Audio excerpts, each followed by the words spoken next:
തൃശൂരിൽ മാധ്യമപ്രവർത്തകരോട് സംസാരിക്കുകയായിരുന്നു പ്രതിപക്ഷ നേതാവ്.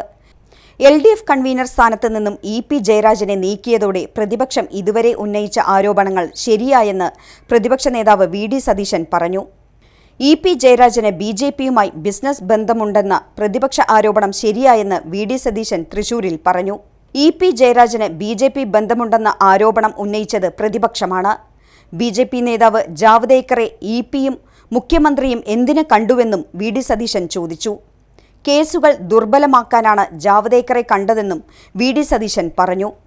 PV അൻവർ MLAയുമായി പത്തനംതിട്ട SP നടത്തുന്ന ഫോൺ സംഭാഷണം പുറത്തുവന്നതിലൂടെയും ADGP MR അജിത് കുമാറിനെതിരായ ആരോപണത്തിലും കേരള പോലീസ് മുണ്ടിട്ട് പുറത്തിറങ്ങേണ്ട അവസ്ഥയിലാണെന്ന് VD സതീശൻ പറഞ്ഞു.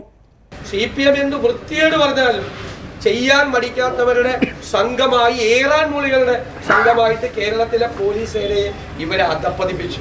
മുഖ്യമന്ത്രിയാണ് ഇതിന് മറുപടി പറയുന്നത്. മുഖ്യമന്ത്രി ആഭ്യന്തര വകുപ്പ് മന്ത്രിയുടെ ചുമതല കൂടി വഹിക്കുന്ന അതിന്റെ മീതെ ചമഞ്ഞിരിക്കുന്ന ആളാണ്. അദ്ദേഹത്തിന്റെ കീഴിലാണ്. കേരള പോലീസ് CPMന്റെ ഏറാൻ മൂളികളായി മാറി. ADGP കോഴ വാങ്ങിയെന്ന് SP പറയുകയാണ്. SP-യുടെ അഴിമതി ആരോപണം അൻവർ MLAയും ശരിവെക്കുന്നു. സത്യസന്ധനായ മലപ്പുറം SP അപകീർത്തിപ്പെടുത്തുകയാണ് അൻവർ MLAയും SP-യും. SP ഭരണകക്ഷി MLAയുടെ കാലുപിടിക്കുന്ന അവസ്ഥയാണുള്ളത്. ഇതിൽ മുഖ്യമന്ത്രി മറുപടി പറയണം. കേരള പോലീസിനെ ഭരിക്കുന്നത് CPM ആണ്. മുഖ്യമന്ത്രിയുടെ പൊളിറ്റിക്കൽ സെക്രട്ടറിക്കെതിരെയും ഗുരുതര ആരോപണമാണ് ഉന്നയിക്കുന്നത്. പൊളിറ്റിക്കൽ സെക്രട്ടറി ADGP അച്യുതണ്ടാണ് പോലീസിൽ കാര്യങ്ങൾ നിയന്ത്രിക്കുന്നതെന്നും VD സതീശൻ ആരോപിച്ചു.